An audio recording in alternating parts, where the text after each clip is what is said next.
she's definitely got the knowledge. Oh, yeah. Speaking of which, we are live. What's up, everybody? Welcome to the Rookie Critic YouTube channel, and we've got some Game of Thrones talk. I know that it's kind of a conversation that's died out a little bit since, Season 8 and the whole series ended and whatnot, but technically it's not over until that last book's written, I assume. So it's going to be somewhat of a topic here and there. And until then, I came in to Game of Thrones just from after Season 8, because everybody... the longest time was like, Game of Thrones is the best show ever. It's the best show. It's the best show. Season 8 comes in, episode 3, and everybody's like, what the hell is going on here? This show is not as good now. What the hell? And then the last couple, not that many people were liking it. So now I'm like, okay, what the hell happens in this show that goes from so great to pretty much just fail in the end? So I've been curious about that. So I'm on Season 3, Episode 7. We're not going to talk too much about Season 3 just because I labeled in the title that's going to be Season 2. But, we're going to try to keep some spoilers away. But I can't promise anything because, I assume, especially for you and Megs, that, you guys know so much about the show and stuff in the books and stuff that it's kind of hard to not mention something that happens later. So if it slips, you guys have been warned. So that's okay. But, yeah, so... so if you guys want to help me remember some stuff in Season 2, I watched that a while ago, and I've been on Season 3 lately, and that was around the Battle of Blackwater at the end of Season 2 or at the beginning, or like at the end of Season 1. I don't remember. I'm trying to look at it right. I'm trying to refresh my memory for Season 2. It looks like that's the whole Stannis. And Stannis is first with like Melisandre. And and Tywin or Tyrion, the short one, has to defend them and uses the fire to blow them up and whatnot. I'm just trying to, because it's been so long since I was in Season 2. I remember Season 2 really focusing on the love interest of Robb Stark, unless I'm mistaken on that. I think that's season 3 because that's what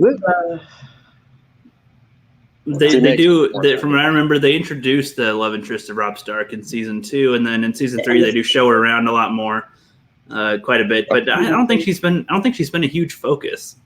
Not really. Well, his love interest and all that is a crucial part of going forward from where you're at. Basically, he was supposed to marry, I believe, what are those fish people guys? The Frey.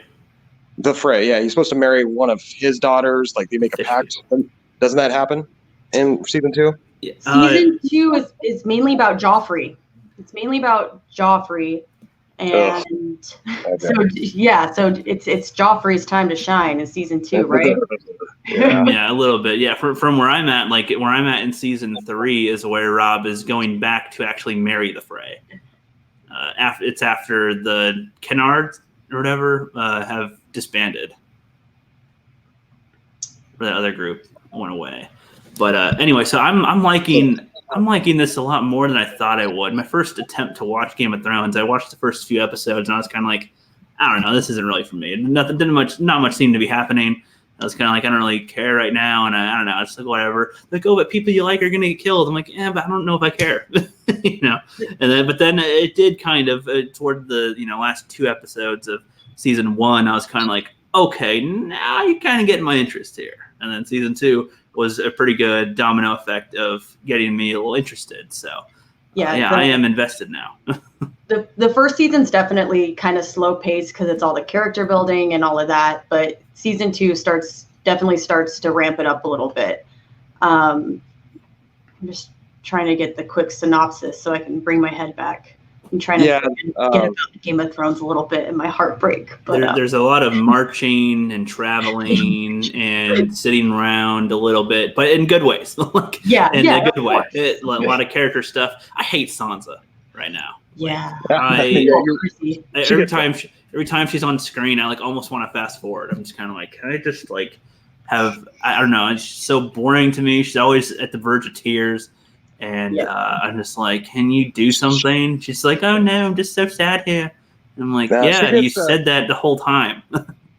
She gets a good arc too. You'll appreciate her more later. Yeah. And I just want to mention that I was not a fan. I could care less about this show. And Megs actually bugged me and bugged me and bugged me to watch it. And I think it was about the time season 3 was coming out. I finally jumped on board and checked it out, and I was hooked, just like that. So it's definitely worth watching, even though the last season obviously didn't please a lot of people. I've always recommended that it's still worth the journey, for sure. Oh yeah, and that's what I'm trying to do, is go through that journey anyway, regardless. And I will say, I do like how they do seem to take characters that, they have their kind of main focus characters, and then they kind of have other characters, and then they don't mean much now, but they kind of get more fleshed out throughout the entire show, it seems. And then, so in a way, even though they're not a main character, a lot more about them, or they, contribute to the overall kind of plot in a way, which I'm not even sure I know what that is. I don't even know what the actual plot is anymore. You won't I'm for like, a while. in my head, the main plot or the main conflict is Robb Stark versus, and the North versus the South in a way. And then, also side plot, the North preparing for the White Walkers and stuff. And that's kind of the main two that it seems to be. But then there's the whole, everyone else has their own thing they're doing. So I don't even know what to say is the main plot. It's about all the different families, but the real focus is the Starks. You figure that out, once you go all the way through it, but it's really about the Starks. It begins with the Starks, with Ned Stark, obviously, getting beheaded, which kind of causes a chain reaction. And it really focuses on the Stark kids after that and their journeys. Obviously, the Lannisters and the other families are involved as well, but the real focal point is the Starks. Oh, yeah. One of the main things I noticed, it's so weird. Like if Robert Baratheon had lived, this wouldn't have happened. It's like he held the 7 kingdoms together for the brief time, and then he said, right. Everybody's in a frenzy. Everybody's in a frenzy. Who's king? I'm king. I'm king. I'm king. I'm king. With all his beard and hose. Yeah, it's just funny, and I'm like, how would they actually think that this would work? There's he has 80,000 kids or something, and then his brothers and I don't know how the hell they would have done that in general. I don't know. Yeah. But the old guy, the king, the old king, and not the old guard. I don't know. I forget his name. The guy that's at the end of season or at the beginning of season 2 leaves the King's Landing and then joins Daenerys. And what's his face later? I forget the guy's name. I know the night guy. The night guy. He's I don't know. What's his name? Which one now? The guy who is I want to say the King's Guard or something. He's not the hand of the king. But he's like one of the warriors that protects the king. But then they're like, oh, why don't you retire off over there? Because he's too old. Yeah. He ends up hooking up with Daenerys and protecting her. Yeah. When I first saw him leave, I was like, is that just going to be it? Are they just going to kill him? And then I was like, it was after a couple of episodes go by. I'm like, okay, is that guy still going to be around? Or are they just no? And then he does come back at some point. I'm like, okay, this is good. They don't just throw away the characters. All right, cool. So I don't know. That was kind of cool that they did that, because in other shows they would have either said, oh, he died off screen or something. I was like, nope, they bring him back into the actual plot. So there's only a couple characters that kind of disappear in the show that you never really hear about again. But most of them they follow up on, especially if they were, legitimately, had a good, chunk of screen time. You'll see them again. That happens a lot in this show. Like they'll disappear for a little bit, and then next season they pop back up, type of thing. Pop up. Oh yeah. Okay. Speaking of, so I forgot. Sorry for forgetting a lot of the names. So there's the Stannis is the guy that has the Lorelai chick with him, and then there's the he's got a best friend that's the Onion Man, I think. That's the guy's name. The old guy. He tries to get Lorelai and then puts him in prison for a bit. Sir, he's the main. Why can't I think today? I'm sorry. I'm just all over. That's okay. Well, I can't remember their names either. No, he's an important character too, Rookie. He is. he kind of gets around too. I figure because they keep on cutting back to him, and I'm like, why do they keep on showing this guy? He's just in his cell still, but then he's got this like lizard daughter or something. I didn't really. That's Stannis' daughter. Yeah. Yeah, that's Stannis' daughter. Got the stone scale or whatever it's called. Yeah. Gray scale. What is my It's a certain disease that you get from these weird things that live in the ocean or something. Another major character gets it later, but I don't want to spoil it. Yeah, no spoilers. Okay, I assumed he did something with a lizard thing. I don't know, and so he got the daughter. The way they phrased it confused me because she was like, oh, remember our attempts didn't really work, so it's okay that you screwed with her or something. And she like showed these test tubes and then showed the daughter next, and I was like, so this is like your mutated baby or something like. No, it's Stannis' daughter. It's Stannis' daughter, and that's the King Baratheon's brother. So they're brothers. Let me find his name. I literally forgot that they're brothers. There's 3 brothers actually. It's Stannis, Rob the Baratheon guy, the fat one that dies, and then the other brother, the good-looking younger one. Davos. It's Davos. That's his little henchman. Stannis' henchman is Davos. Davos, right. Okay. All right. Yeah. See, and like he's another character where I'm like, he doesn't have much actually going on for him, but they keep on showing us him. So, he will later. Like they briefly show him for like 2-minute scenes, and I'm like, okay, this is kind of a great way that they're fleshing people out. So like even if we lose more of our main favorite characters or something, like you have ones kind of already rooted that you can still build from that aren't super big yet, but they can get more screen time. So I don't know if they're gonna how they're gonna do that with which characters going where, but I can kind of see that type of thing being there. The Hound, I can't fully figure his deal out because he seemed to be like, okay, fuck fighting for everybody, and then he takes Arya, and then he's trying to sell her to get money, but I don't really get his goal here. Oh, the Hound is one of my favorite characters. He has a great arc. Put it this way, him and Arya, obviously hate each other where you're at right now. Yeah. That relationship. I'm at where she's going to hit him in the head with a rock, and then he's like, do it, bitch. No, break your hands. Yeah. See what happens. No, it gets better. And his arc is probably one of my favorites in the entire movie or series. And his relationship with Arya definitely grows, I guess is the word. I don't know if grows is the right word, but definitely. It evolves. Yeah. It adapts. It's a good relationship. Yeah. That's to the good. end. So. Yeah. And they have that dude with that has one eye that's been brought back to life like 7 times. He's part of like what Melisandre, the witch lady's part of. They worship the god of the Lord of Light. They keep on saying fire god. I can't remember which god. Right. See, now I'm imagining that they would have like a Balrog or something come into play later, like as I am the god of the light or something. But I don't think they're going to do that. But no. The Lord of the Light is a big influence going forward. You'll see a lot more reference to him, and that character in particular, the one that doesn't seem to die, he does finally, die. I don't want to. Spoiler alert. Well, I kind of figure that they'll have him actually go, okay, we're gonna bring him back now. Right, but it's for a reason, for a reason. And it's another one of them things where I wish they would have expanded on it a little more. But I think he had a good arc, for what it was worth. Okay. Yeah, so I'm also kind of confused on some of the factions. So like I could have sworn that they were hanging around the Faceless Men, which I guess are assassins, for a bit, and then I thought they kind of met up with them again, but they didn't. And then there's these guys whom I don't know. I kind of got confused on.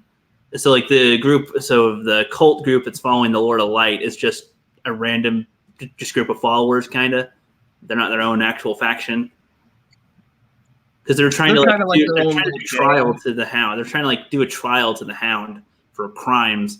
Or whatever, and I was like, "What?" I think it's a good thing that I actually binge watched all the seasons right before season 8 came out, so some of this stuff's still fresh in my mind. That's that whole little gang is really focused around that one guy that seems immortal with the eye patch. They kind of follow him, and then his buddy, I don't know if he really is prevalent yet in this season, but his buddy is the one that keeps bringing him back every time he dies. Mm-hmm. So those two together are kind of important.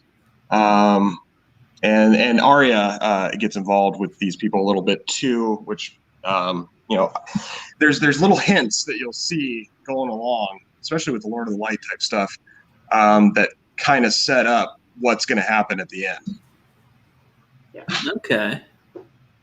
Something else that I was seeing, because I'm trying to catch up season 2, that's when Ygritte is introduced to Jon Snow, and Jon Snow finds out that he knows nothing. Oh, Jesus. Yeah. The redhead chick? Yeah, the wildling. Oh yeah. She's introduced in season 2. Yeah. See, now I do kind of like their back and forth in a way, and I don't know, based on I already know season 8, like he goes for Daenerys and stuff, but I don't know. And in real life, that doesn't seem like a good match.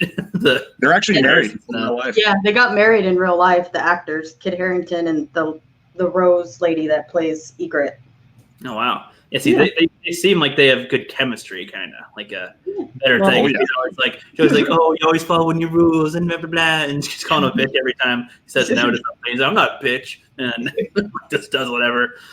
So it's kind of fun, and it's always on edge over there with them. He's always like, "Okay, I'm trying to help you guys ish, but you guys don't know what the fuck you're doing," and so I'm kind of. Don't really know what they're doing with Jon Snow. Like I'm kind of interested, but I'm also not. I'm kind of like, okay, can something else happen here? It's just trust stuff keeps on getting thrown in there quite a bit, but it's Jon Snow learning different ways other than his own, I suppose, that he's used to and exposed to his whole life. Yeah. So she got introduced in season 2, and then he's over there on the Night's Watch. Isn't that when he gets captured by them, the wildlings?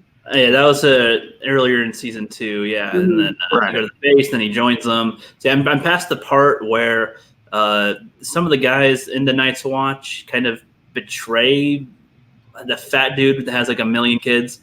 And, I hate that guy. And then Sam and I guess his name is Sam, right? That one. Yeah, Yep. Sam takes a couple of them or one of them to run away, and I don't really get Millie, where they are distance wise. What's her name? Melly. Hold on. Yeah, those two they stay together. That's turns into Sam's girlfriend basically after that. And he kind of I kind of figured it in a way. I kind of figured she'd get killed pretty quick. Like, oh yeah, I do like you. Oh, you dead or something. But I can finally see his character getting some type of progression. Sam a little bit. He seemed like as soon as everybody was revolting and like I'm gonna kill you and everybody, he seemed to act on instincts and not fumble around when he was trying to get the girl out and stuff. And it's like, oh, so now you're kind of realizing that if you put aside your fear for a sec, you can do something.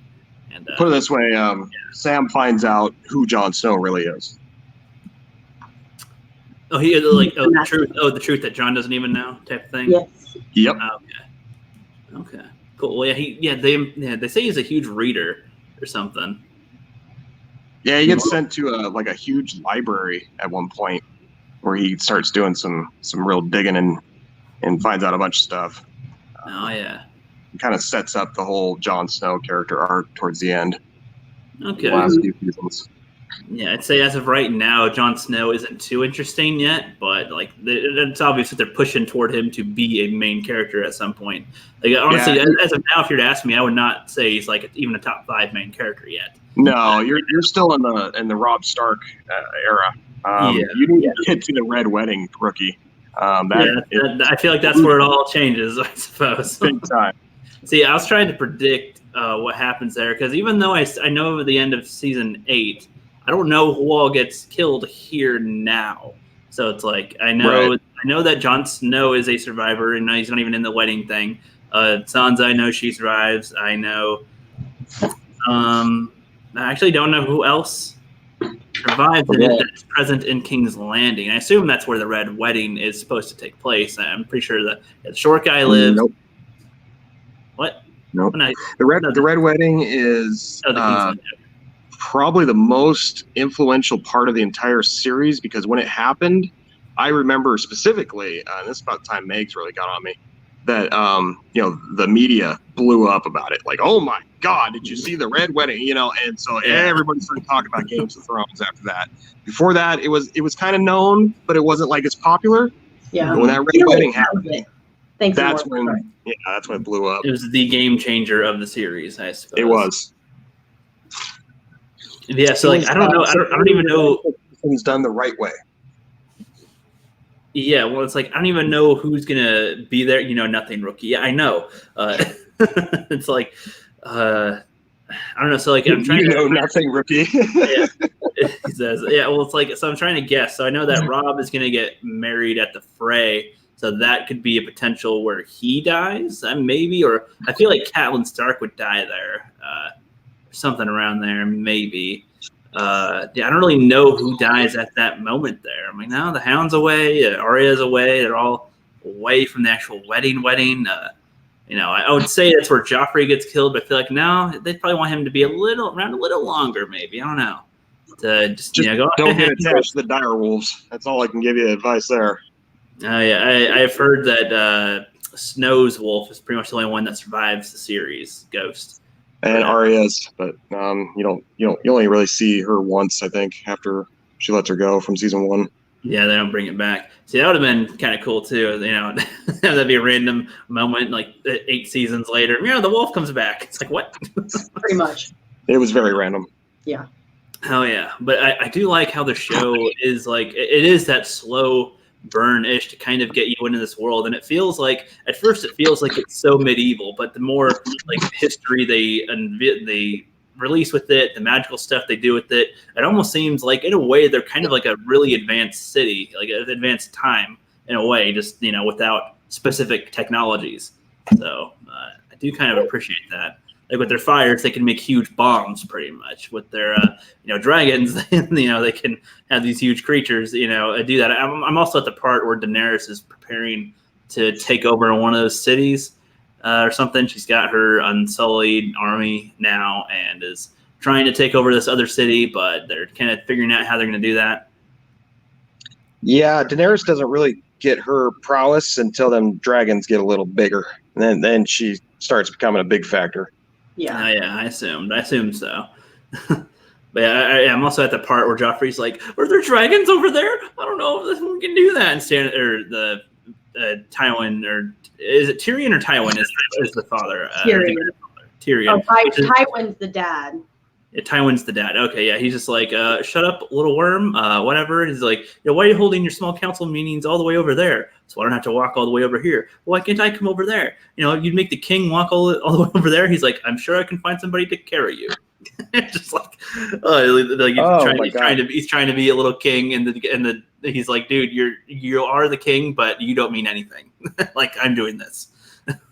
What's really funny is in season 1. What's his name? The fat king, Baratheon. Yep. Robert Baratheon. You can always do that. Okay. Make him sound fat. Robert Baratheon. Robert Baratheon. Yeah, the drunk fat fucker. He actually goes off about killing Daenerys before she's even known, really. And has her wits about her or whatever. And it's just funny now looking at everything put together. It's like, I can't help but think he was so right in the way he was thinking in season 1. That's what I was saying. He seemed to be the best king this whole kingdoms could have had. It's like, he really was. He was a fat, lazy turd, but he kept the best peace, the best type of peace. Everyone was still alive. Yeah, he's like, right. he's like, I remember he's talking to Ned Stark. He's like, well, what if she just gets all these, all these armies and slaves? What if she just makes an army and comes across the sea and tries to attack us? He's like, that's not going to happen. She's nothing over there. And then look what happens in season 8. Like, Right. okay, not that good there, but you couldn't see it coming. And then the dragons, Joffrey is like trying to believe there's dragons over there, and I get Tywin's suspicions to go, yeah, it's just stories. Why would there really be anything to worry about over there? Seriously. And it's like, okay, now there's actually freaking dragons now. Okay, shit. Mm-hmm. But it's Ned Stark's the Stark dad. It's Tywin Lannister is the Lannister dad. Yeah, that's what I'm saying. Yep. Yeah, so it's Ned Stark's the father who is the hand of Baratheon. Right. Right. Okay. But now I'm saying Tywin being the hand to Joffrey. Oh yeah. Yeah. Okay. Yeah. That's short lived. Pretty much. Yeah, I figure the hand doesn't seem to last very long. It's kind of like the position at Hogwarts in Harry Potter, the defenses against the dark arts. You're not going to last very long over there. So, I have no idea. I haven't watched so- this movie. Yeah. I do think it's kind of funny, Harry though. Potter fan. I do think it's kind of funny, though, how it's like, oh, you're going to be the hand of the king. And it's like, God, that's the worst position to be in because you're not going to be that for long. Whatever it is, you get fired, you get killed, you get betrayed, something. It's Off with your head. Yeah.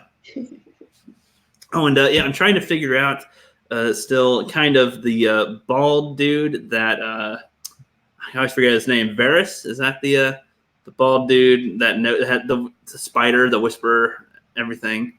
Yeah, like he yeah, I'm just past the part too, like where he is talking to Tyrion, and he's just like, something about revenge, and it takes a long time, and blah blah. Have patience and whatever. And then he like shows that he's got this dude that tortured him a whole bunch, like just locked away with his mouth sealed with whatever stuff, and it's like, holy shit, this guy is crazy.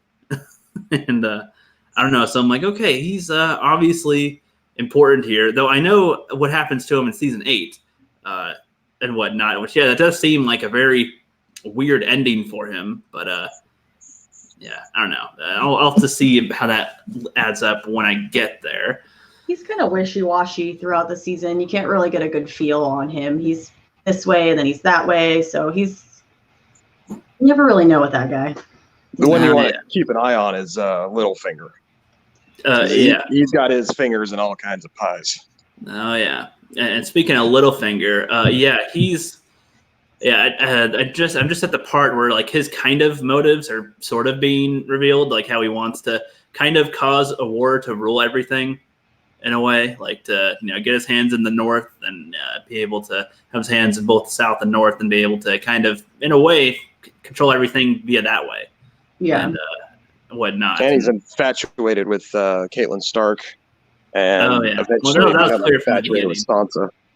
That was kind of clear from the beginning, but yeah, Pervert, I think. Pervert alert. Oh yeah. I'm at the part where Tyrion and Sansa are to be married, and Cersei and what's his face are supposed to be married, and all that. I'm assuming this all culminates to the Red Wedding here, or something, where some stuff happens, but I don't know. It's hard to tell with the show, like what they actually do, like how far they'll go with it. Some scenes, I'm like, why are they still on this scene? But they do that for a reason, I suppose. With it, it is a decent show for sure. We've got some more people in the chat popping in. What's up, Julie? What's up, Stevie J Reviews and the real YouTuber Mortal Coil? Everybody, Blasted Heath. Yeah, we're just talking some Game of Thrones here and there. My young, naive optimism going in through the seasons the long way. Trying to figure out the show at post the whole series being out, of course.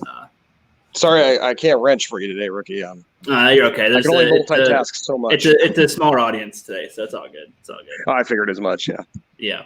But it's still fun to talk about. Game of Thrones, like I said, is still a great series, and I still believe if you haven't watched them, even if you've heard the negative, things about season 8, it's still worth going through. Just prepare yourself, Yeah, I'm ready to have my expectations subverted. So yeah, in a way, going in with that knowledge there. And I will say, as somebody going through it the slow way, I'd say, I'd recommend the show too, because it's it seems like it's just packed full of ideas, and it's like you don't see shows handle this many characters and still make you interested in what's going on. Like they're not specifically following one thread. There's literally just a bunch of threads and a thread from a thread of a thread, and eventually things happen overall just that make up the whole thing. Like in a normal show they have like 3 main characters, and then you follow them and what they're doing the whole time, and maybe you go back and forth between a few other people, but that's pretty much how they do their weekly show. And with this, it's like you have 80,000 characters and trying to figure out what's going on with each one. So I do appreciate that. Trying to figure out each one. Like, okay, you're going to be here when? Are they going to do this move now? Oh, nope, that didn't happen. Okay. I'm trying to even think when you get to season 8, me and Megs actually did a review every Sunday after every episode of that season, and you can literally see the progression in ourselves from being huge fans to utter disappointment. So when you get there, check out our reviews. Oh yeah, I probably will. I'll be checking out some people's stuff after that. But now I'm trying to even think about what else to say that's specifically within what I've watched so far. Or like anything I'm trying to look forward to with it. So yeah, the Kennard Starks, they are. Do they come into play at all later? Because I'm at where they just kind of disbanded from everybody, from Rob's army. They don't seem like they'd be back into it since they had no other character that links to them too much. I don't want to ruin it for you. Let's just say Jon Snow kind of comes into his own and kind of helps reunite the North, so to speak, without giving too much away. Okay, well, I'm glad Jon Snow does. I kind of figured that they'd have. See, in my mind, I kind of thought they'd maybe try to have Sansa do it because of how they've implied how Sansa is a key to the North and whatnot so much. And like, well, maybe she'll find a way to get away from everybody and go back to the North, and maybe they'll go, okay, Queen Sansa, I guess. Why not? She's the only one left. So, yeah, she's a big influence too. Yeah, I don't want to take anything away from her character. Mm-hmm. But she has a totally different arc than Jon Snow does. Yeah, and I do like Arya, her arc. I mean, I don't like her as a character too much, but that's my favorite character. I like the characters that she's interacting with, and the fact that she is changing as slowly as she goes. She's like learning how to, not be the same stubborn one at certain times. Yeah, she's kind of learning when to kind of speak out. Or she's so young where you're at right now. But after the next couple seasons, that's when I really bonded with that character, and she became my favorite character of the entire show. Like I said, I don't want to ruin things for you, but I love her arc and what she ends up doing with her life, basically after her father dies. And put it this way, she becomes a badass, and rightly so. And that's why I was on board all the way up to about episode 4 of season 8. Without giving spoilers away, I was Team Arya all the way. So, there are a lot of people that didn't like her as much as maybe I did and didn't feel like she deserved as much credit as she got. But if you watch how she develops and grows, it all makes sense. This is one bad chick. So you'll find her. Yeah, well, I mean, I like how she seems determined to always be trying to do something. She doesn't want to be the helpless one that relies on other people. She's she traveled all this away from King's Landing, instead of just going, nope, well, guess I'm captured. Nope. Put it this way, Arya is exactly what I wish Rey would have been in the Star Wars franchise. Mm-hmm. That's the kind of character development that you need to make a strong woman. Shut up, itself. No, just kidding. Just kidding. Right. I would agree. Yeah, so far, I feel like I'll be getting to the point where she actually becomes more likable. Like I like her progression so far, but she's just kind of being handed off to different groups right now, and just kind of there. And right now she's with the Hound, where I'm at, and I'll see what happens there after that, I suppose. Yeah. I don't know how much longer we need to go for this. Just probably a few more minutes, honestly, because I think we've talked pretty good over it. Covered a lot within the just 2 seasons, restricting ourselves to the 2 seasons. I imagine you guys are just like straining to figure out what to say because of stuff that happens later, I imagine.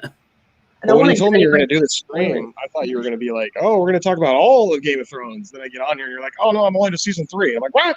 I'm not quite there yet. I'll be trying back on when you're done, for sure.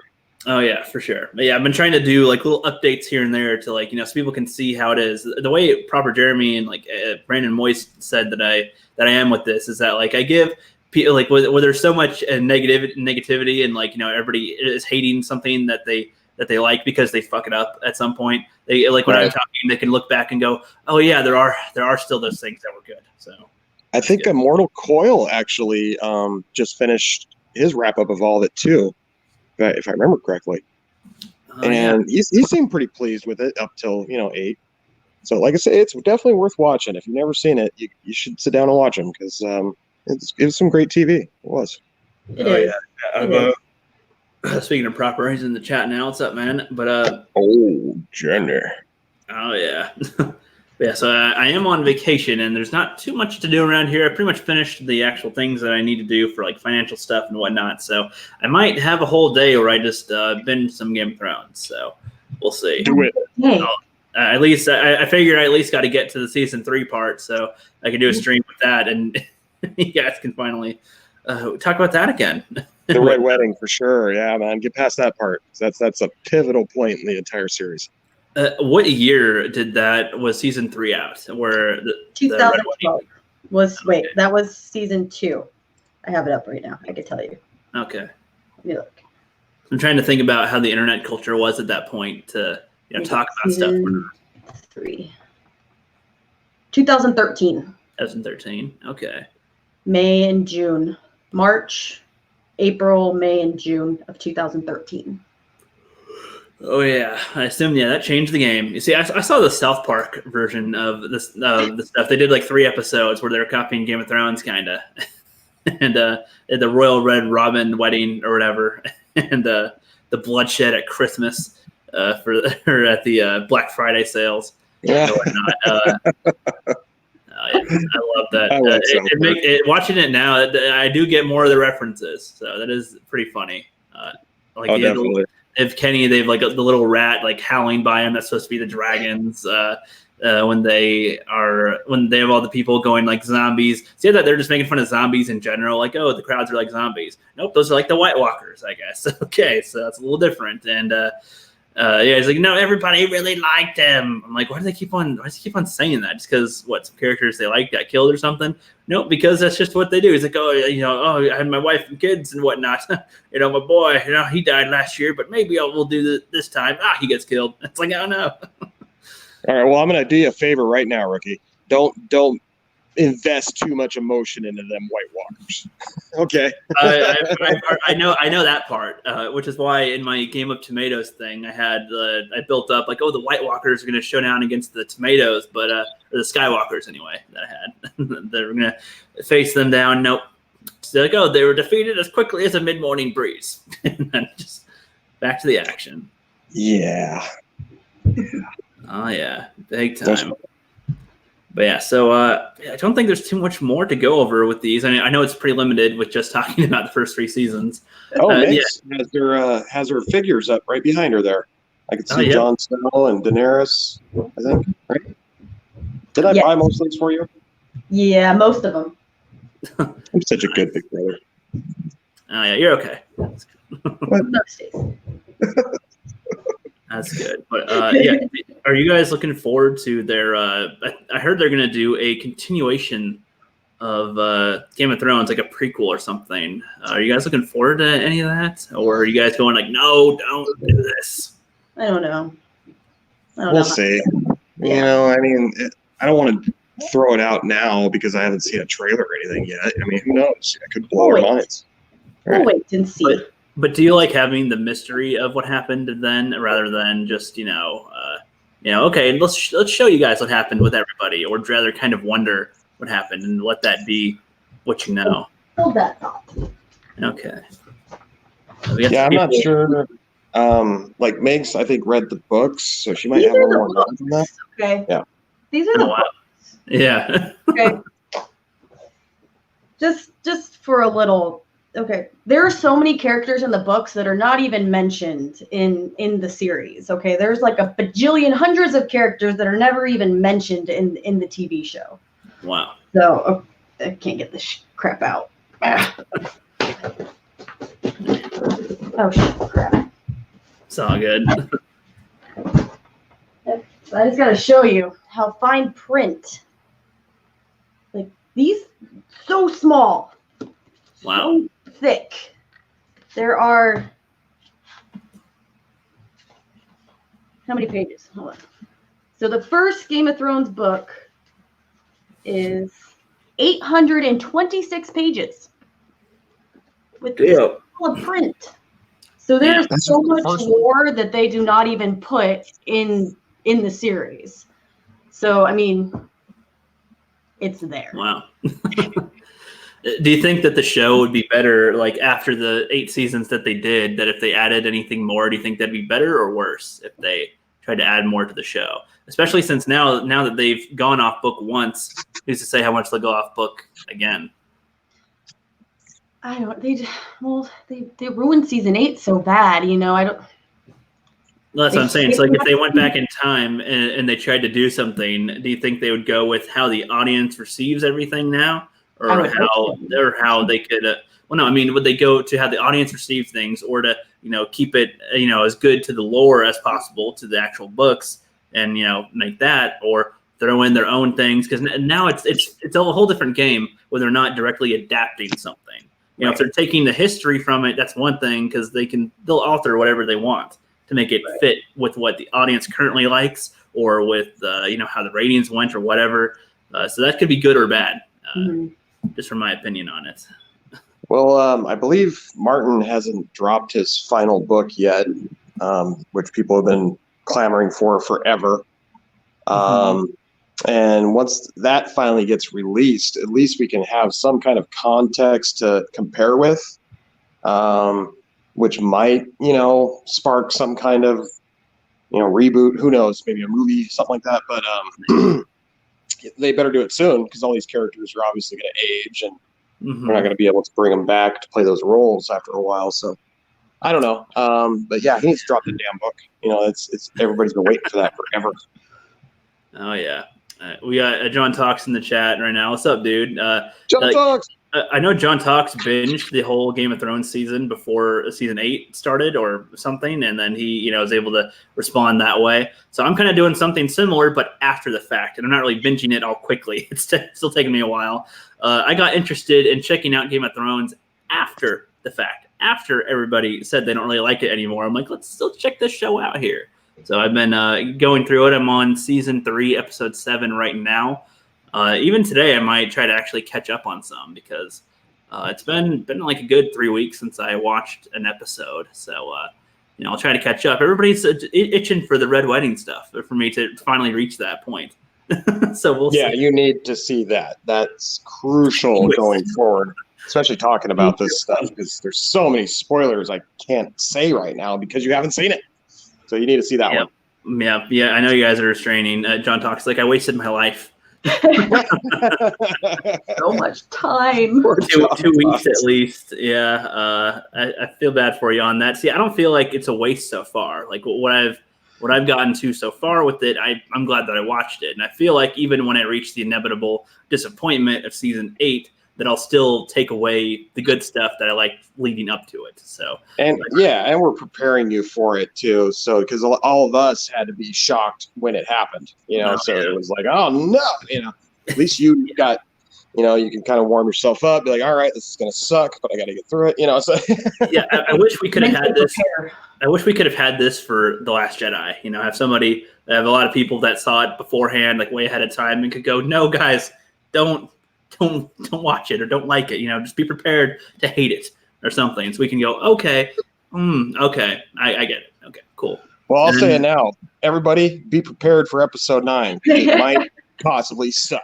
See, I'm not interested enough to see what happens to see what happens. So right, I don't even care. I'm not even trying to hate on it. It's just like I'm not judging it before it comes out. I'm just resigned to I don't need to see it. So now me and Megs are gonna go see it, but it'll be 2 tickets for Jumanji, please, because we gotta still review it. We still gotta give our two cents. So okay. I'm gonna hate watch it.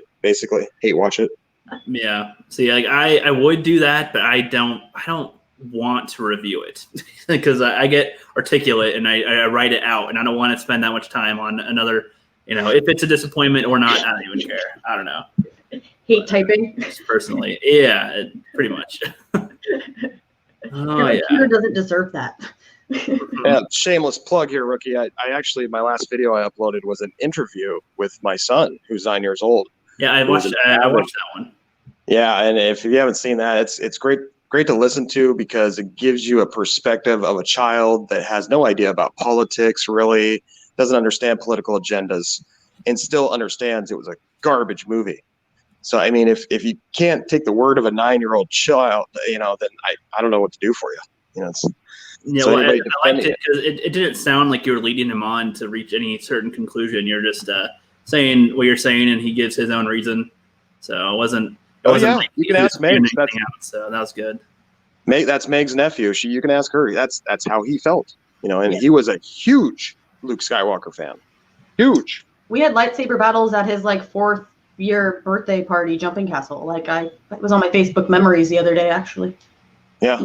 Yep. Yeah. Well, I think a video like that is pretty good to include these days because everybody just thinks it's from specific groups these days that are commenting on things. And it's like, no, not everybody. I mean, it's like I do bet that some kids love it, that some kids like The Last Jedi and like some of these movies, but his lightsaber actually, his very broken, very used. That's his original one. That was his very first one. Okay, not bad. Yeah, he passed it on to his cousins. That's a much better lightsaber than I had. It's passed on to my kids now. So.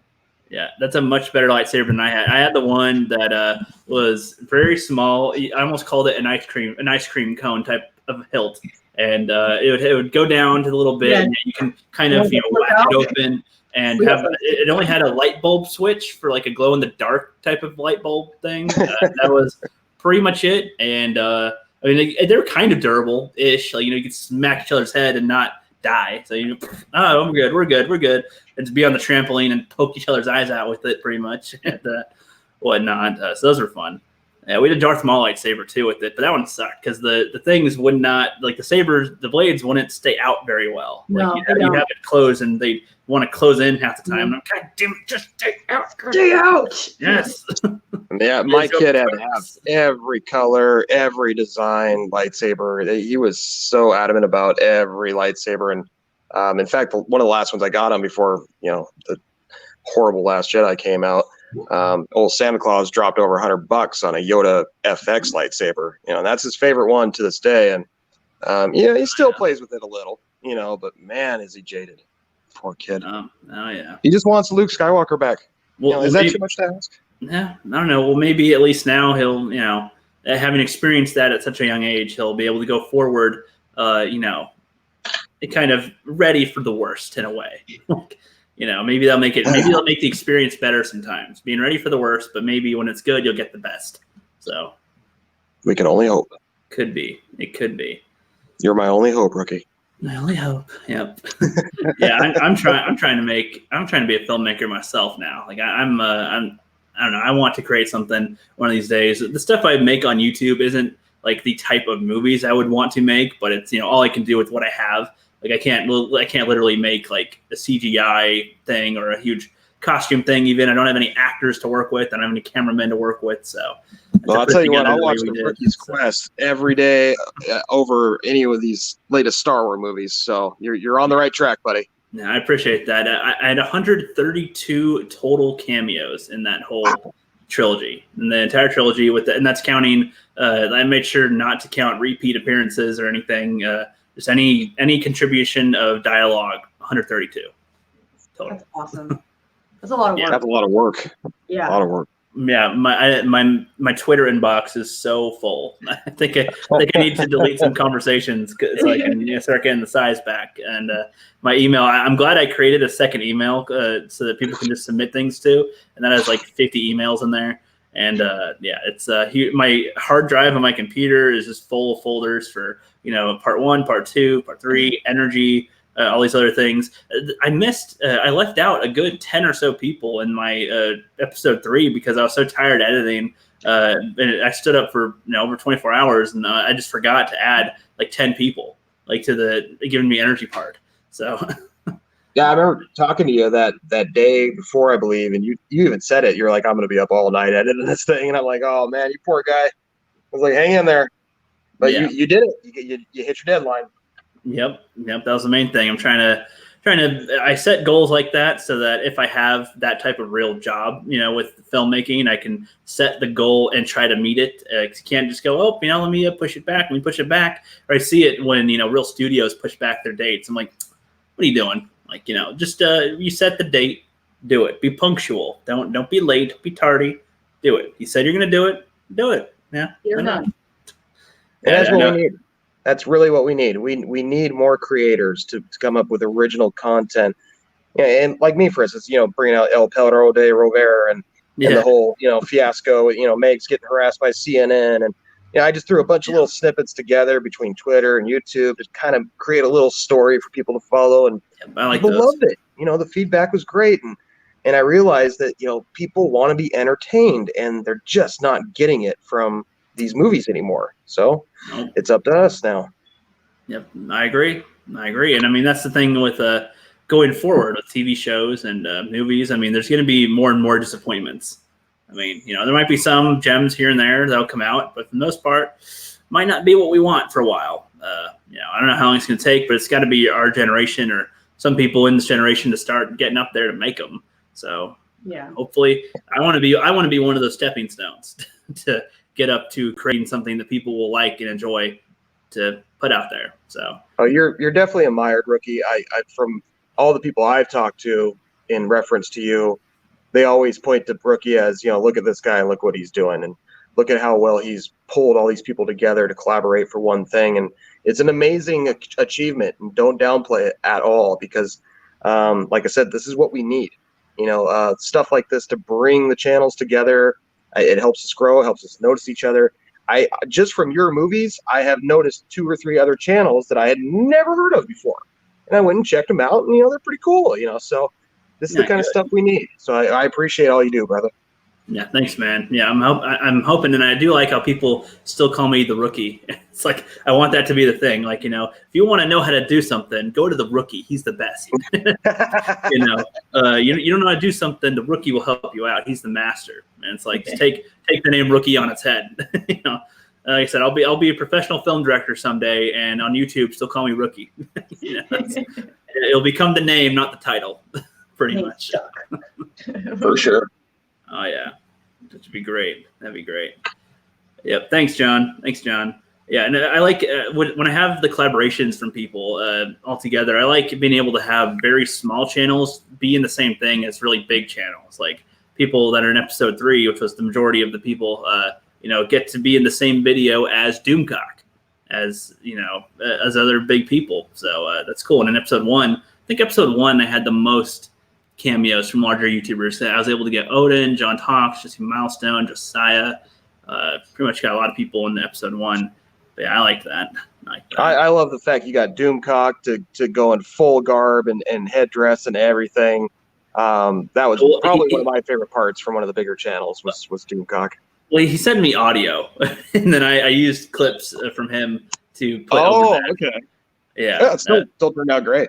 But it was so he offered to do more if I needed it. Like he said, I'll do more if you need me to. And I was going to put him in episode 2, but I just thought, no, that'd be cool if I could. But I decided to give that spot to Mary as Rita, as that part in episode 2. So I was like, okay, I'll do that. I'll introduce a new villain and have that be a thing, and have Mary get some shine with it too. Just having Doomcock in there, even for just one little scene, is all we need for the amount of Doomcockness. And he does Harvey too. So there's a new villain out there right now, and his name's El Perro de Rovera. So everybody watch out. Maybe. There's a guy, Big Will. I just want to give him a quick shout out. He did a poster for me today. You can check it out on my Twitter. It kind of reminds me of your T-shirt that you're selling right now, Ricky. But it's a big collaboration, except you put Jolly in there, riding a Seahawks guy and stuff. And I was just like, wow, this is awesome. I didn't realize people loved it that much. So. But yeah, check out Rookie's Patreon. Make sure you guys check out. He's got a brand new T-shirt, the Rookie's Quest T-shirt that y'all got to check out. And it's pretty cool, man. I love it. It's a great drawing. Yeah, appreciate it. Yeah, I'm gonna post the link in a sec. Yeah, I'm gonna make a video shouting out all my artists that did drawings on there. Right, Kitty did one. Craig is the one who did the poster basically for this that everybody loves. So. I'm going to have her do more work too going forward. that did the main poster because everybody seemed to like that one. Posting that for Teesprings in the chat right now. Boom. Mary says, "Hi, Megs." Hi, Mary. It's all right, Ricky. I'm usually your wrenching right now, so I'm slacking. No, you're good. You're good. Yeah, I'm just glad that I think the link works like that. I wasn't sure because there's not like a thing that says, okay, this is the one that will let you get people to buy your stuff. But, I'll tell you too. We are closing out here in just a minute. On my Patreon, I updated my Patreon perks and whatnot. So perk 1 is a putty patroller, and that's at the $1 a month thing, and it's you get four perks on that, 4 rewards. You get added to a Twitter group for the Patreon. You get early access to videos before I post them, as well as bloopers for any videos I do where I have bloopers, which isn't just skits. There's bloopers and other content as well. And I'll put your name at the end of my videos. And then the Jeffy Fro tier is the $5 one. And those have a few perks. But the main one that I think people would like, and let me know what you guys think, is the $12 one. That's the Jeff Fro tier. That's the Subway character tier, basically. And it's got a few ones where once every year you'll receive a $6 Subway gift card. I sent that to one of my patrons actually who backed me at the $20 tier. So she got that one. And cool. My main one that I'm trying to do, since I just started, with the Rookie's Quest, is that you'll receive a free physical copy of any film projects that I make. So even in the future, let's say I make 2 more film projects, you get one for free being a patron at the $12 tier. That's pretty cool. And hoping that will catch on at some point here. Oh, Brengus wants to join us. It's kind of toward the end, but I guess I'll let him on. We'll see. No. What's up, man? I was closing out, but we got a few more minutes if you want to hang on in, so that's all good. Of course, you close out when the black guy comes on. It's been an hour, full hour, so. Megs, that's how we roll. Megs, I was just thinking, How's the what? I'm pretty sure you didn't need the surgery until after Game of Thrones ended. So I think there's a correlation there with the bad delivered ending and your brain surgery. It did. It stressed me out to the point that I needed brain surgery. There's a lawsuit. Yeah, I think I need to sue HBO. I agree. Yeah, perhaps. I might. Statute of limitations, though, so I better get on that. There's a 2-year statute of limitations, so I better get on that. Well, HBO's got the money, so might as well.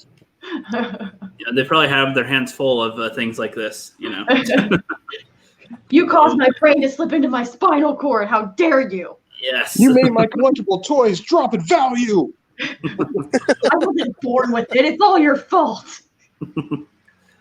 All the time. Yeah, how's it going, Angus? You at work or you at home today? No.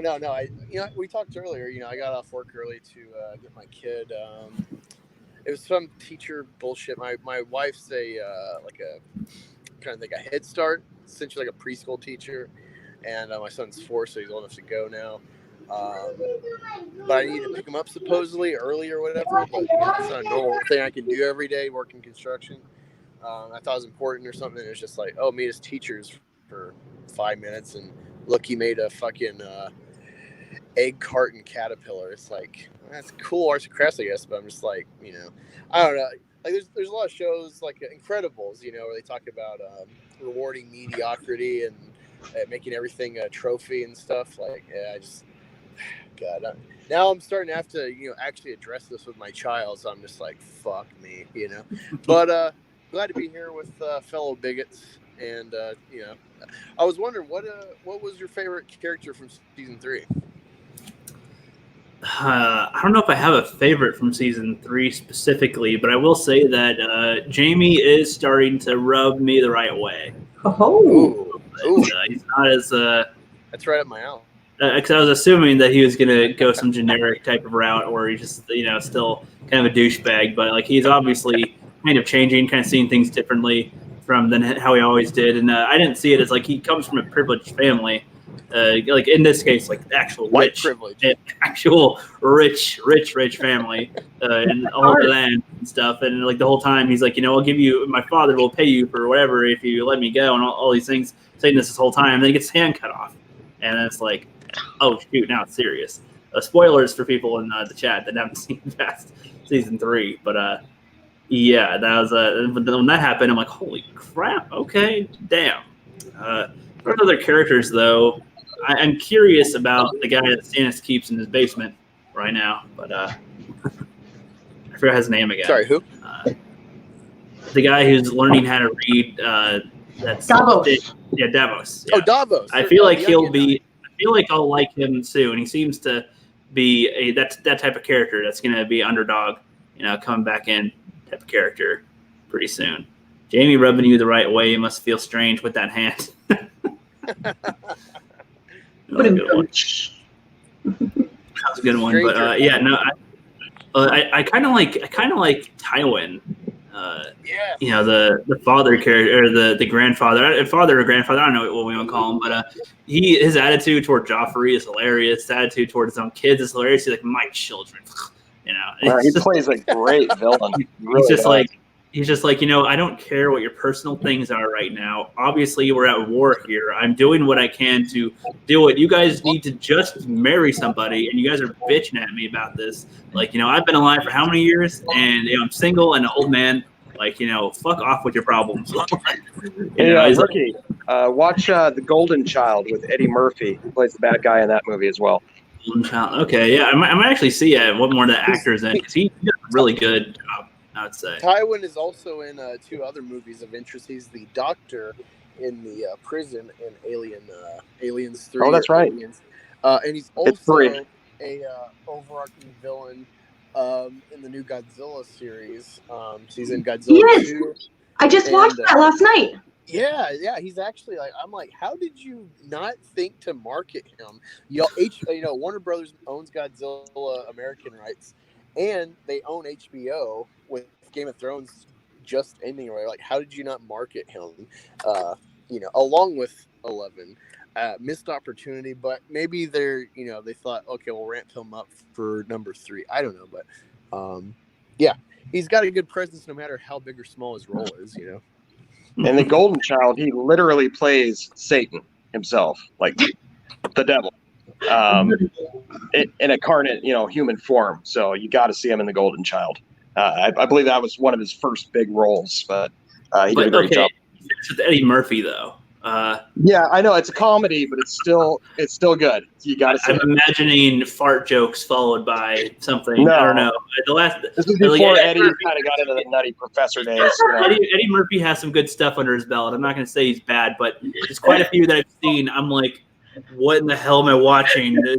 No, this is back during his peak years in the 80s. Giant turtle Scrooge, that one dude from Max Keeble. Like, what the hell? No, this was his peak years when Eddie was like on top of the world and was actually making some solid movies. Okay. Yeah, he got off into the Nutty Professor, crazy, slapstick antic movies later in his career. But his first few movies, like Beverly Hills Cop, is another great example where he played a more serious role, but it was still a comedy. I want to see those because the current type of comedy bits with that I did not enjoy. So I'll also check out his older days with the actual comedy. That's kind of what I call actual comedy. Comedy without being total, sorry, Angus, but yeah. Oh yeah. But yeah, so I don't know. I think we pretty much covered as much as we can about Game of Thrones without talking too much into it. Angus, I know how you felt. You and Brandon were feeling about talking about it, knowing what happens later. But think about how Megs feels. She's read all the books. And, I've read books 1 through 4. I got 1 through 5 right here. I was showing them how small the print is. Yeah. And how big the books are. Oh, yeah. Do you guys think that George R.R. Martin will actually release his final? Is it the final book, or is there 2 more books? Or I think it's supposed to be the final book. No, it's 2 books from what I understand. Okay. Yeah, because book 4 and 5 are actually, I think, congruent. They're actually during the same time era. It's the cast got so big he split it into 2 books, and Well, I was telling Rookie that there's so many characters and so much stuff that they don't even put in the TV show. So yeah, I think book 4 and 5 is the end of season 4. So, that's where you get the bookworms are like, it's not like the books. And it's like, okay, so same with Harry Potter. Like, you can't adapt every single thing from the. No, there's too much. Way too much. But they should have I put think they did Living well Dead besides season Caitlin in. I really wanted to see Living Dead Caitlin. That ticked me off when they didn't put her in there. That would have been cool, but unfortunately. Can't have it all. Oh, yeah. Yeah, so Angus, are you looking forward to if they do a prequel series to Game of Thrones or no? Yeah, I'm always open. I don't know. We talk a lot. I'm just kind of tired of just being negative all the time. I still call stuff out if it really interests me. But I've never been one to just jump on the trend just for the trend.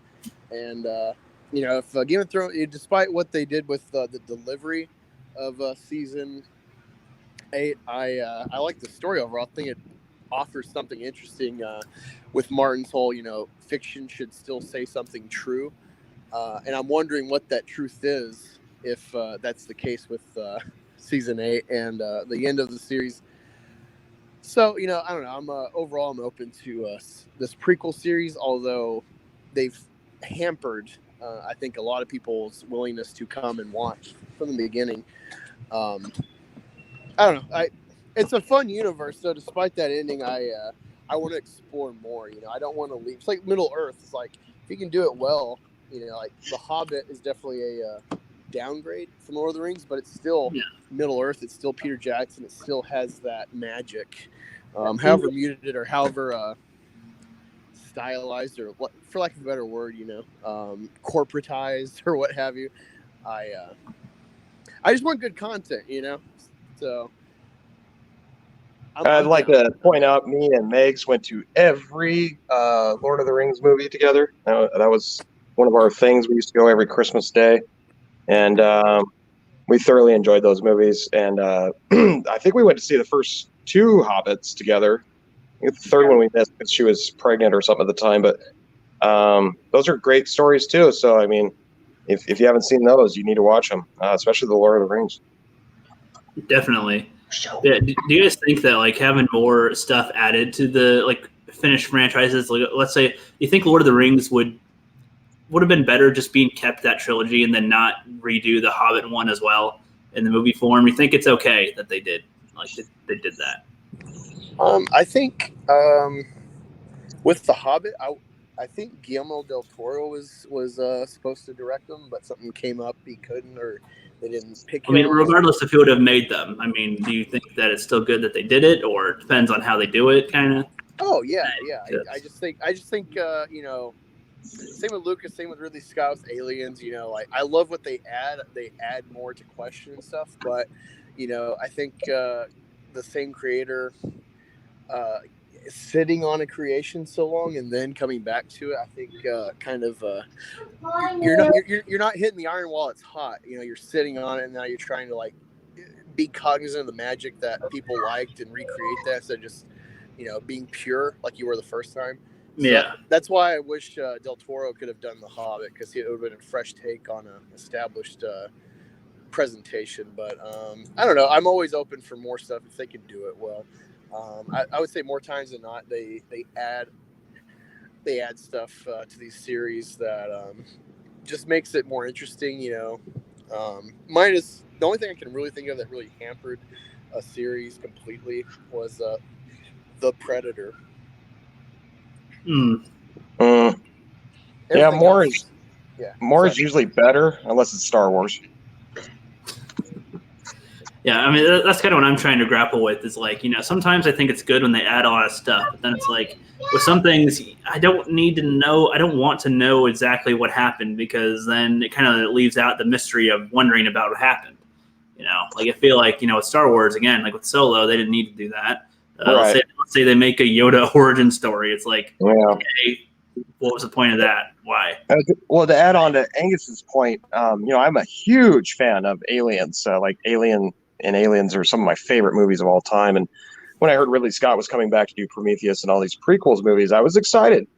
And then when I watched them, I was like, but do I appreciate that they're there? Yeah, because at least he tried. He came in with a vision. He put it to film. It may not have hit with everybody or resonate as much as people hoped, but at least we do have something more that we can watch from the original director that expands on it a little bit. And I still want him to make his final movie, because even though that last one was not that great, I still had enough in it where I want to see where he was going with it. Where was the connection between these movies and your original movie? So that said, I mean, more is not always better, but if you can expand on the universe correctly, it's worth a shot. We need more of that because the reboots are driving me nuts. Lion King, and stuff like that. It's out of control. Can I add just to that really quick, and then Meg can dictate or Rookie. I think I said this last time I was on stream. I'm thinking about doing a video like this where I really think Lucas kind of created the summer blockbuster franchise, not just with the original Star Wars, but I think he really formulated what Marvel perfected thus far with the prequels, having a 6-year block. Lord of the Rings kind of did it adjacently as well, but I would say still benefited from the prequels, especially Jar Jar motion capture and stuff, and advanced it. But at the same time, it's kind of weird. It's like Lucas began and in a way ended this potential for creators because he brought the prequels here, and then he realized all the hate he got, all the negative feedback, the restrictions fans wanted him to put on himself in creating, and his whole career been experimental creator, wants to push the envelope. He's helped bring, Industrial Light Magic, Pixar, etc. to the industry. And then he sold it to Disney. I think it wasn't just the criticism of the prequels that kind of weighed on him. I think he saw the writing on the wall for the industry that we're about to hit a bubble. It's about to pop, and people just want to be spoon-fed like retarded monkeys. So, I think that's the other reason, and same way with Alien, I see that where it's people don't realize that Prometheus is Stargate brought to the Alien franchise, Yeah, I could agree with that, Angus. And, with Lucas, a great example about him was, the story was great. His story and arc for Anakin, I believe, was a great story to tell through the prequels. It was just the delivery. In Empire Strikes Back, Lucas stepped back and let Kirshner, another director, come in and take the reins and created one of the greatest Star Wars movies, my personal favorite, that we've ever seen. To that point, George, I think, got a little too grabby with his franchise. I think in the prequels, if he would have brought in a Spielberg or somebody like that to direct a couple of those, we might have had a completely different outcome with the prequels. So that said, George had the right idea. It was just, the delivery of it was a little bland because, unfortunately, George is not the greatest at directing dynamic characters in chemistry, obviously, with Anakin and Padme. But it still was a great story. So now we got this new trilogy where it's just all over the place, and nobody knows where it's going. And just by looking at this latest trailer, we still don't know what the hell's going on, so it's they could really take some notes from old George and the past and try to go forward without screwing up these franchises. If you're going to do that, make your own dang franchise and leave ours alone. Yeah, I feel like they could have almost made their own sci-fi universe and not called it Star Wars for Disney. Right. Something. I agree. That would have been fine, I suppose. Megs, Megs, what do you think about franchises and doing sequels and adding on to things so much? What do you think? I feel if they stick to the lore and what they've already built and stick with the characters and don't completely do 180s with the characters and ruin everything that's already been built up and already made in what's already been So when you have movies, you build a foundation, you know, and as long as you make that sequel and you don't ruin the complete foundation that you've already built, you're good. And as long as you just continue to build on that foundation and not ruin what you've already built, you're fine, you know? But if you have a movie that doesn't need a sequel, then don't make a sequel, you know? Yeah. So But how do you determine if a movie needs a sequel or not? that is a great question. That is the question. Like with Back to the Future, they could have just stopped at 1, but they made 2 more, and most people, including myself, enjoys the 3. But in other situations these days, that's not always the case with making continuations.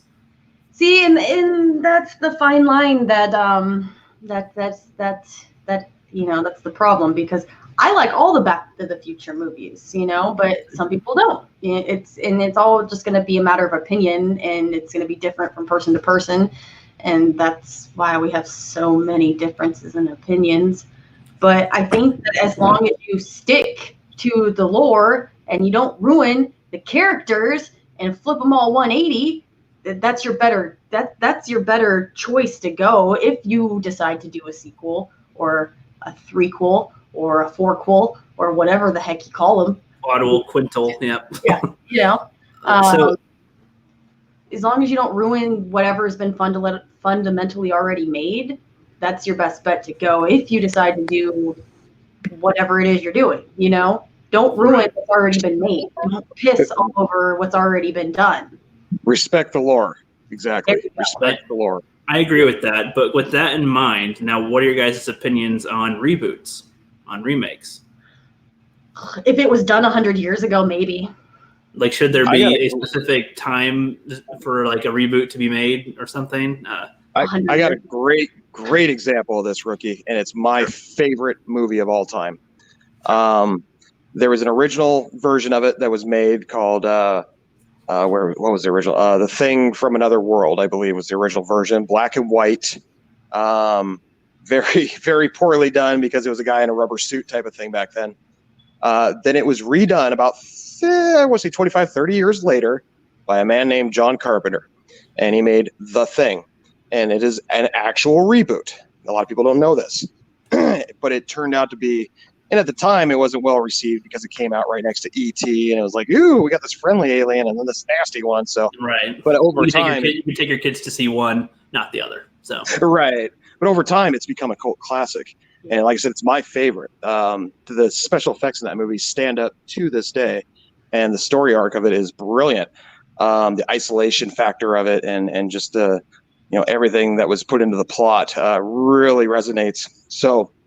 That is a great example of a reboot done right, and enough time has passed to redo it because the technology had advanced, the story arc had advanced. They could do so much more with it after that point. Hell, it was in color at that point, Yeah. So if you give it enough time, then yes, you can make a great reboot, but not like Lion King, I mean, Lion King, the animated one, is still fresh in my memory from high school, and I'm not that old, I'm 41, but I still remember it clear as day, and it was a great movie. And so when I seen this reboot come out, I'm like, I don't want to watch that. I have no interest in watching that. I'll go back and watch the cartoon, I don't care. So you could tell that it's all about a quick cash grab for these companies that are looking to take off of our nostalgia of the past. Be like, oh, you remember this? Well, we're doing it again. But then they hash out some garbage photocopy version of it that's just not even necessary, and nobody will be talking about in 20 years from now. Right. That's my opinion. I do have more to add to that, but I want to hear Angus's take on reboots real quick too. Well, I would like to see War Campaign reboot Back to the Future. Make it Backhold to the Future. I knew he was going to go there. I'm pretty sure something like that already exists, just on certain stores, certain places on the internet.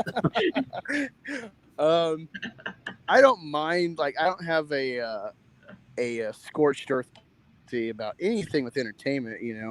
I mean, it'd be cool if they could reboot Green Lantern.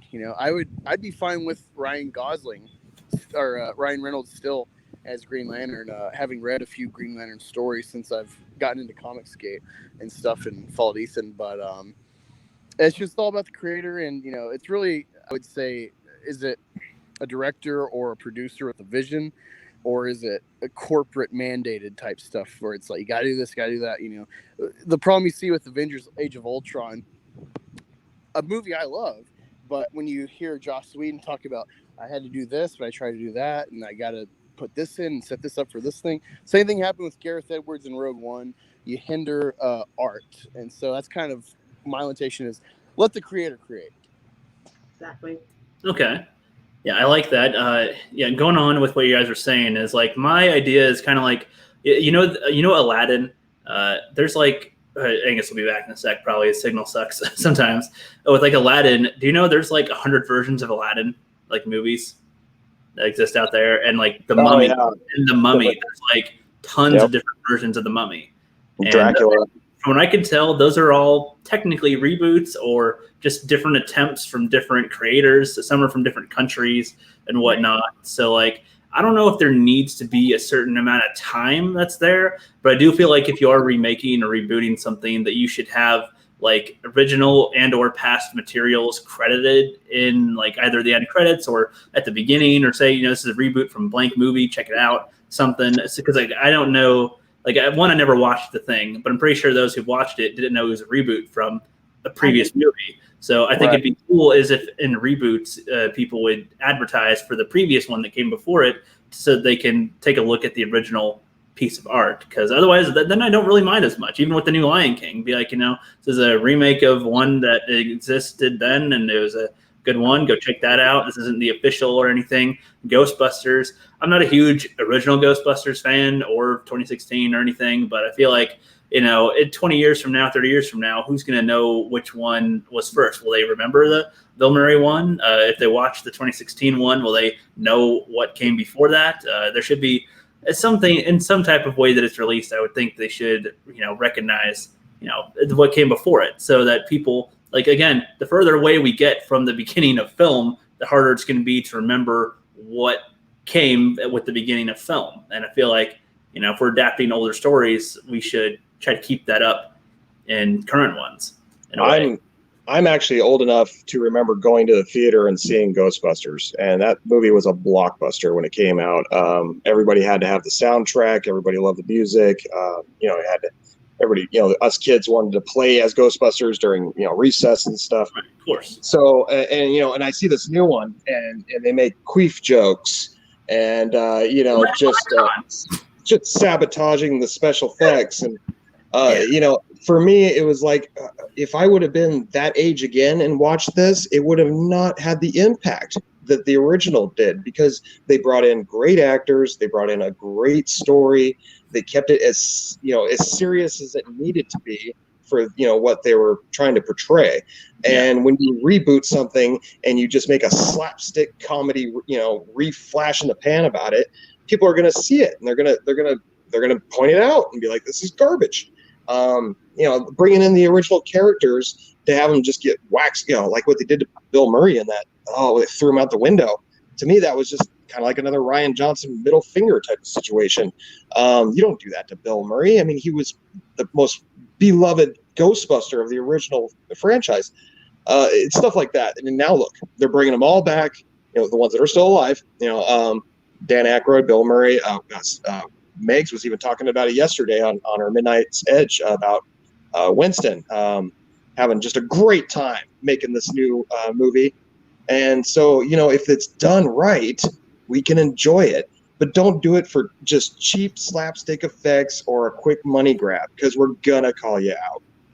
Well, I do agree to some extent with that, honestly, because I hated the 2016 thing too. I didn't watch it, but I don't want to even watch it because of how dumb it was. I don't like the original Ghostbusters, but I appreciate the better film qualities of it, and especially the type of humor they do is pretty good. It's pretty natural flow of everything and whatnot. So I appreciate that. But like with the Aladdin examples and the mummies, most of them are horrible, but it's like, for the people that are making them, like, I don't know, the way that they do it is like, that's their way of trying to do it. And, they can't guarantee how it would be received, in those countries. For all we know, it's very well there. And like, but for like America, of course, we have our standards too. But I don't know. Like, I feel like it's okay if they make it, but I don't know if there should always be an official thing for it. You know, like this is the only ones you can make, and that's it. You know, no other studio, company, creator can make a version as well. If they're going to allow it to be rebooted at all, why should it just be one? In a way, like, you know, if somebody has the rights to Star Wars, let's say, you know, why couldn't somebody else in a way do it? I mean, I know what I'm getting here. Where I know where problems could occur with this, of course, especially with selling merchandise and whatnot. But as far as being able to create something and do a reboot, I don't know if just restricting it to like one entity is the best idea either. Because, like you said, you'll get that shit quality, and others you'll get better quality. Others you'll get more heart and determination with it. Maybe it'll be worse quality effects, but better quality story. So you got to respect the original material. If you don't respect the original material, the people that remember the original material are gonna, you know, fight back against you. That's just the facts. You have to respect the original material. Yeah. I agree, but also just going with that, like with the thing, like I didn't see the thing or the thing that came before the thing. Like, how did it change much from the original? Did it add new things that weren't there? Oh my God, did it ever? Yeah. Well, you went from a black and white rubber suit to some of the best special effects ever put. I'm referring to story, not the effects. Referring to story characters, stuff like that. Yes, the story changed dramatically. It was still an alien from outer space. But in the original, it was more of this plant-based, you know, alien that they kind of experimented on, and then it kind of went out of control.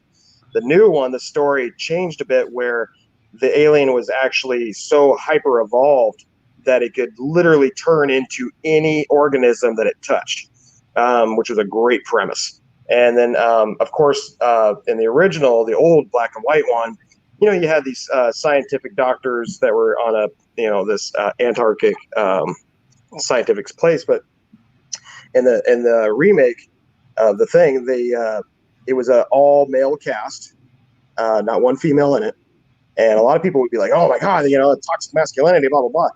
But what it did was it created a tension around these men where you didn't have to really think about the female perspective of it at all. You know, it was just, how are these dudes going to get through it? It was almost a military style type of movie where, you know, you're looking at a band of troopers that have to come together to try and defeat the monster.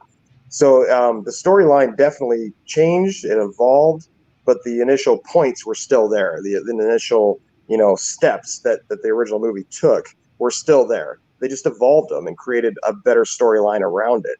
And like I said, to this day, that movie still holds up as a classic, great movie. I remember blowing Megan's mind with it the first time she saw it, and she's scarred for life to this day because of it. So I had to stop it. And then like go do other things. It was the first like scary movie that ever made me scared.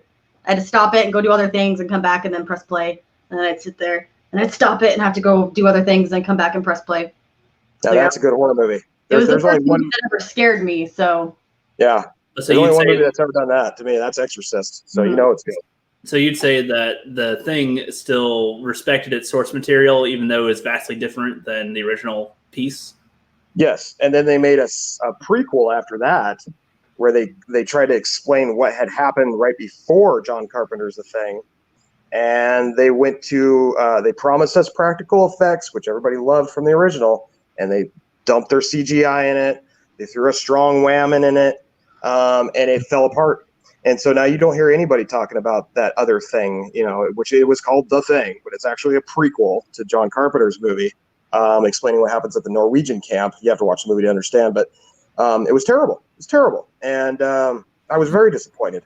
So, you know, it just goes to show that, you know, if you don't respect the material and you just kind of wing it, it's going to show, and people are going to see it, and they're going to call you out on it. And it's like, don't mess with the original material unless you plan to create something that's going to impact us and make us want to see it, and maybe even go back and see the last movie. And yeah, it's a very claustrophobic movie.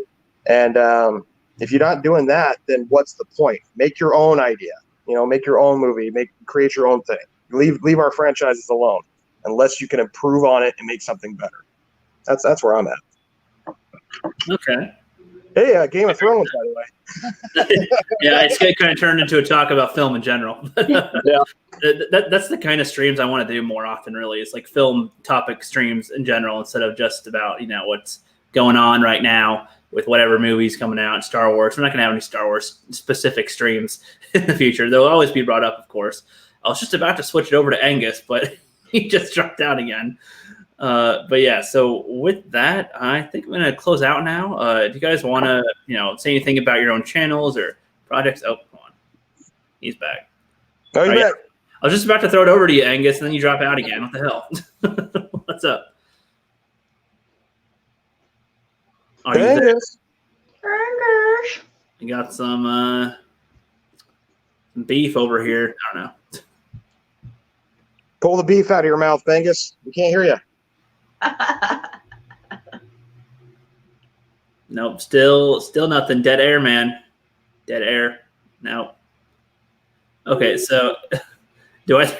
Okay. So, do any of you guys have anything you guys want to promote or talk about your channels coming up or anything? Starting with Megs. Just doing the Meg show on my channel. Hope to do some stuff with Jolly soon. Got any reviews coming up? Got any specific ones? Any? I got some stuff I'm working on, but nothing in particular. Okay. Nothing big. I'm just I got some things up my sleeve, but nothing like big. So I got some stuff I'm gonna put out there though. So okay. Keep an eye out. I feel like you have plenty of materials to do a cool stop motion thing with all your action figures in the back and whatnot. I got someday. They're huge strain though. They're huge strain to do stop motion, but yeah. And Snowda, what about you? Got any projects coming on out? Oh yeah, I'm actually been kind of busy this last week, a couple of weeks now. Like back on the work flow again, so my channel's been slacking a little bit with new videos, but big plans coming. We got I got my football stream I plan to do every Monday once the season starts. Go Hawks!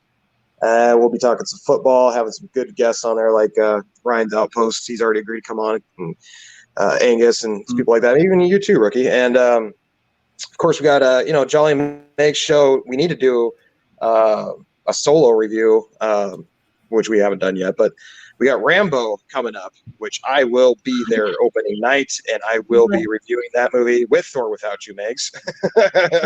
What day does that come out again? What day does that come out again? September 20th. So a couple weeks away. Still got time to actually watch Rambo. Okay. Yeah. And there's also a little rumor. We got the Ribbit and Bigot show, of course, me and Kermit the Log. That goes down every Saturday night. And then we got a little rumor going around about a new show called The Gender Check. So I'll just kind of leave that a little hint out for that. You got to make a theme song for that, man, or something. I think we'll maybe use one of my older songs at first, and as it grows a little bit, yeah, we'll definitely get a full theme song going here. But you can even rip off another one, be like Gender Check. Gender check. Coming soon. Oh yeah. So, yep. All right. Well, thank you guys for coming on. This has been a good conversation. I like how we switched over from Game of Thrones to just film in general. So, well, you need to watch more Game of Thrones, Ricky. Oh yeah, I plan on doing that probably tomorrow. I'll finish up season 3, and then we can officially do the fun bits of season 3. And whatnot. Thanks, John. Thanks, everybody in the chat. Brian the Observer, the Ancient One, Mary Mayhem was here, Humphrey Bogart. What's up? Black Angus is struggling, but Angus has a stream tonight as well with Ryan Kennel at 6 o'clock Pacific, 9 Eastern. Got Will Gentry, Blasted Heath, Mega Jetty. See you guys later. Tuck and roll. Tuck and roll.